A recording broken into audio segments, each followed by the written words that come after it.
Hello everyone, কি অবস্থা, কেমন আছেন? আরেফিন আছি আপনাদের সাথে। আর আপডেট নিয়ে এলাম আরেকটা জমকালো ম্যাচের। খেলা হচ্ছে নারগুন আর গোয়ালপাড়ার মধ্যে। দু দলের মধ্যেই চলছে হাড্ডাহাড্ডির লড়াই, কেউ কারো থেকে কোনো অংশেই কম না। নারগুনের অ্যাটাক এবং গোয়ালপাড়ার অসাধারণ ডিফেন্স, এবং বল চলে গেল আবারও মাঠের মাঝখানে। আবারও নারগুনের অ্যাটাক, কিন্তু বল গোলকির হাতে।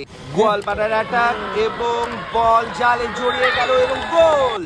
নারগুনের পাল্টা অ্যাটাক, কিন্তু গোয়ালপাড়া ডিফেন্সে বল ফিরিয়ে এলো। একের পর এক নারগুনের অ্যাটাক, কিন্তু গোয়ালপাড়ার কাছে প্রতিহত। খেলার ফলাফল গোয়ালপাড়া 1 নারগুন 0। গোয়ালপাড়ার অ্যাটাক অত্যন্ত সুকৌশলে গোলকিপারকে পেছনে ফেলে বল বাড়ির ভেতরে এবং গোল। খেলার ফলাফল গোয়ালপাড়া 2 নারগুন 0।